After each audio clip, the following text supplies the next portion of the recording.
Paz do Senhor, meus amados ouvintes, mais uma vez, pastor Arnaldo Barbosa, da Igreja Brasil para Cristo, em Formosa, Goiás.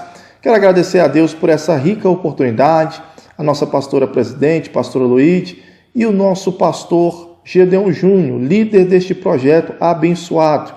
Nós hoje iremos comentar o livro de Êxodo, capítulo 21, parte 2, e o tema é Punições contra a Violência. Hoje nós iremos estudar neste capítulo os versículos 17 ao 36. Nestes versículos nós veremos algumas punições aplicadas na lei, ali em diversas situações, especialmente nos casos de violência. Dependendo do caso, as punições elas poderiam ser severas, incluindo até mesmo a pena de morte. Agora eu pergunto, por quais motivos Deus traria leis tão duras ali, como no caso da pena de morte, dentro daquela nação escolhida? Primeiramente, nós vamos conhecer cada uma dessas leis e em seguida nós vamos entender o real motivo dessas punições, tanto ali no campo material quanto no sentido espiritual.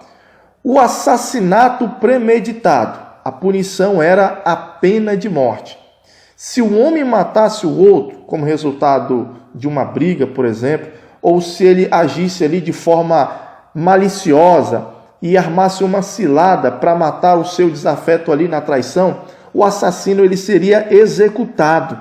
Mas se a morte ocorreu por causa de um acidente permitido por Deus, o responsável pela morte ele teria o direito de fugir para uma das cidades de refúgios ali designadas por Deus, para que ele não viesse a morrer nas mãos dos familiares vingativos.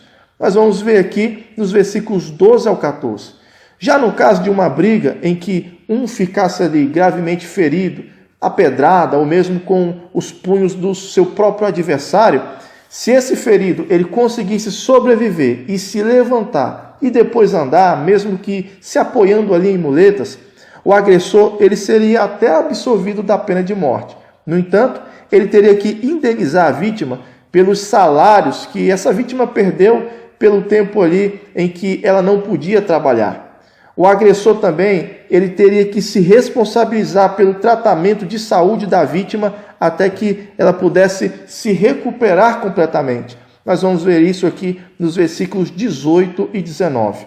Agora, se numa briga entre dois homens, um deles ali atingisse uma gestante, mesmo que ele não tivesse a intenção, mas isso fizesse com que ela viesse a dar à luz prematuramente ou até abortar a criança, o agressor ele teria que pagar uma indenização exigida pelo marido da vítima. Isso seria confirmado ali diante da decisão dos juízes. Mas se o prejuízo fosse ainda mais grave para aquela mulher grávida, levando quem sabe até mesmo à morte, o culpado então ele seria punido proporcionalmente aos danos que ele causou, incluindo até mesmo a pena de morte. A ideia dessas leis, irmãos, é trazer mais segurança à integridade física das pessoas.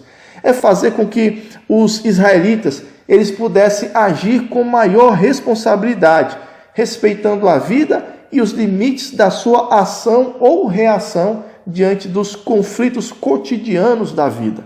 Agora, eu vou falar sobre as leis em relação à violência contra os pais. O castigo seria pena de morte. Se alguém agredisse o pai ou a mãe, mesmo que essa agressão não resultasse em morte ou alguma sequela grave, esse indivíduo ele seria executado. Ou mesmo se esse filho ou filha ele ousasse pelo menos amaldiçoar um de seus pais, ele também seria digno de morte. Até porque esse tipo de agressão verbal provoca no coração dos pais uma dor emocional semelhante ou até pior do que a própria agressão física. Por isso, a ideia aqui é mostrar que Deus ele não tolera o desrespeito aos pais. Nós vamos ver esta lei aqui nos versículos 15 e 17. A lei a respeito do sequestro. A punição era a pena de morte. Nesse caso aqui, o sequestrador ele seria executado mesmo quando a vítima ainda estivesse sob o seu domínio. Nessa lei, Deus estava protegendo os mais pobres e vulneráveis, que muitas vezes eram raptados para serem vendidos ali como escravos a outros povos. Esse mercado negro, ele acontecia com frequência ali entre outras nações e Deus já estava ali prevenindo esse tipo de situação dentro do território de Israel, e nós vamos ver isso no versículo 16. Agora, nos versículos 20, 21, 26 e 27, fala ali sobre a proteção ao direito dos escravos contra os maus tratos. Ouça o áudio anterior, nele nós comentamos esse tema de uma forma bem detalhada, está ali no áudio de Êxodo 21, parte 1. Vamos falar agora sobre os acidentes com os animais. Se um boi matar uma pessoa a chifradas, seja um homem, uma mulher, ou uma criança, um menino ou uma menina, esse animal ele seria apedrejado até a morte e a sua carne seria proibida para o consumo. Nesse tipo de acidente, o dono do boi ele não seria penalizado. Agora, se o boi já costumava chifrar as pessoas e o dono havia sido avisado disso e não tomou nenhuma providência e nem se preocupou em manter o animal ali sob controle, se esse animal ele matasse alguém, o dono então ele seria culpado por essa tragédia. Afinal, ele foi displicente e irresponsável, porque ele sabia do perigo que o seu animal poderia causar e ele não prendeu com segurança. Nesse caso, além do animal ser morto, o dono também seria condenado à pena de morte. Ele poderia até ser livrado dessa punição se os parentes ali mais próximos da vítima, por um ato de misericórdia, ele aceitasse o resgate. E o resgate é exatamente uma espécie de indenização, cujo valor ali seria exigido pelos familiares da vítima como uma forma de diminuir o prejuízo em relação ao seu ente querido que foi morto ali por aquele animal. Agora, se fosse o escravo, a vítima mortal desse boi, além da morte do animal, o dono do boi ele teria que pagar 30 moedas de prata ao senhor daquele escravo. Nós vamos ver isso nos versículos 28 ao 32. Já nos versículos 34 ao 36, esses versículos tratam de harmonizar os possíveis conflitos entre vizinhos ali por conta de acidente entre os animais. No caso de alguém cavar ali um buraco ou deixasse aberto ali uma cova ou mesmo um poço, se nesse intervalo caísse ali dentro um animal do vizinho, seja um boi ou um jumento, por exemplo, o responsável por deixar o buraco aberto, ele deveria indenizar o dono do animal com o seu devido valor, ou seja, ele tinha que pagar o preço daquele animal que foi morto naquele acidente. No caso de um boi matar o boi do vizinho, o animal que matou o outro, ele seria vendido e o seu valor seria dividido entre os dois donos. O dono do animal que matou e o dono do animal que foi morto. Inclusive a carne do animal morto também teria que ser dividida ali entre os dois para que pudesse se equilibrar os prejuízos. Agora, se o dono daquele boi, ele foi avisado que o seu animal era chifrador, era um animal perigoso e não prendeu com segurança, se esse animal matasse o boi do vizinho, o dono então teria que executá-lo e pagar ao vizinho o preço justo pelo prejuízo que o seu boi ele causou. A ideia dessas últimas leis aqui, irmãos, era provocar os donos desses animais potencialmente perigosos uma responsabilidade maior na sua criação. Ou seja, esses donos eles deveriam manter esses animais em segurança para evitar graves acidentes ali. Agora vamos voltar então à pergunta que fizemos lá no início. Por quais motivos Deus trouxe leis tão duras como a pena de morte dentro da nação escolhida? Eu vou trazer aqui duas razões que explicam a necessidade dessas leis em Israel. Primeiramente, Deus queria uma nação justa, em que os danos a vítimas fossem reparados. É claro que, no caso de um assassinato, nada poderia reparar a ausência daquele ente querido que foi morto. Mas a impunidade, irmãos, ela aumenta ainda mais a dor dos familiares. Por essa razão, Deus ali demonstrou na ponta da lei a sua verdadeira compaixão pelo sofrimento das vítimas. Como? Punindo os agressores proporcionalmente ao agravo que eles cometeram. Isso sim é justiça. Não é à toa que muitos salmos e cânticos louvam a Deus pelos seus atos de justiça. Ele mesmo julga o mundo com justiça e governa os povos com retidão. Está lá no Salmo capítulo 9, versículo 8. Segundo lugar, Deus queria inibir a maldade dos delinquentes. Nós sabemos, irmãos, que mesmo a nação guiada pelas leis de Deus, sempre haverá muitas pessoas inclinadas aos seus maus desejos, à sua natureza má. Por isso, Deus foi cirúrgico nas leis. Do contrário, a maldade e a injustiça poderia tomar conta daquela nação. Até porque Deus sabia que só poderia controlar os maus através do medo que eles têm de serem violentamente punidos pela lei.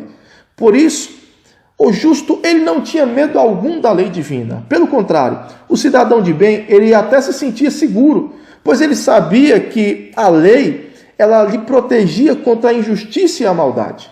Agora, o delinquente, o marginal, esse sim tinha vários motivos para temer de medo.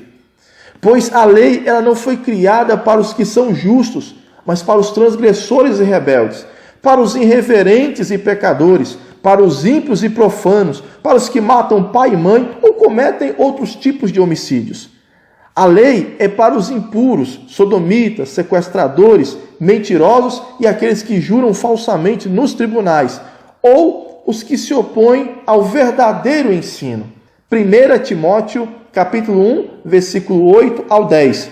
Por essas e outras razões, o âmago de toda a lei são exatamente os versículos 23 ao 25, que dizem assim: Mas se houver morte, então darás vida por vida, olho por olho, dente por dente, mão por mão, pé por pé, queimadura por queimadura, ferida por ferida, golpe por golpe.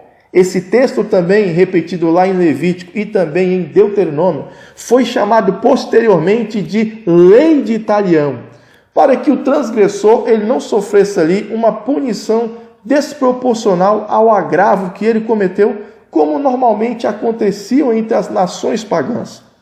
No Novo Testamento, Jesus deu um novo sentido à lei de talião, quando ele disse assim: Ouviste o que foi dito? Olho por olho e dente por dente? Eu, porém, vos digo que não resista ao perverso, mas se qualquer que te bater na face direita, ofereça-lhe também a outra. E ao que quiser pleitear contigo e tirar-lhe a túnica, deixa-lhe também ir a capa. E se qualquer te obrigar a caminhar 1 milha, vai com ele 2. Dá a quem te pedir, e não vire as costas àquele que quiser que você lhe emprestes. Está lá em Mateus capítulo 5, versículo 38 ao 42. Jesus não está invalidando a lei ou mostrando que essa lei estava errada. Claro que não. O que ele está tentando fazer aqui é mostrar que o mal ele não será vencido por meio de outro mal. No caso, a vingança. Isso porque, irmãos, lá no início, a lei de Talião ela foi importantíssima para colocar ali limites em uma sociedade justa que estava ali ainda em processo de formação.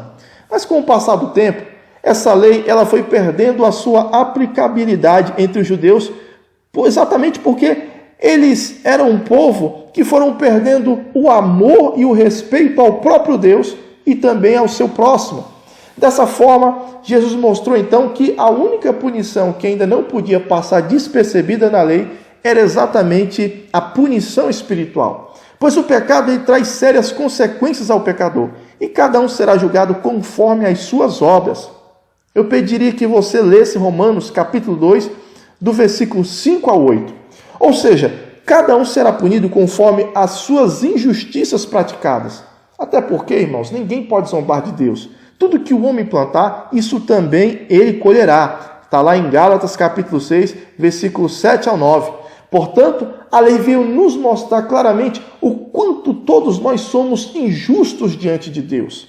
A lei, ela simplesmente descortina todas as injustiças e maldades que brotam dentro dos nossos corações. A lei, ela nos torna culpados e merecidos de um justo castigo, a pena de morte eterna. Mas Deus, sendo rico em misericórdia, ele enviou o seu Filho unigênito para que fôssemos salvos por meio dele. Jesus Cristo é o justo que transferiu os benefícios da sua justiça a todos aqueles que crêem. Glória a Deus, aleluia! Assim, eu encerro aqui o áudio de hoje, agradecendo você pela sua audiência. E peço que você se inscreva nesse canal, deixe ali o seu like e compartilhe esse estudo. No mais, fiquem todos com Deus e a paz do Senhor.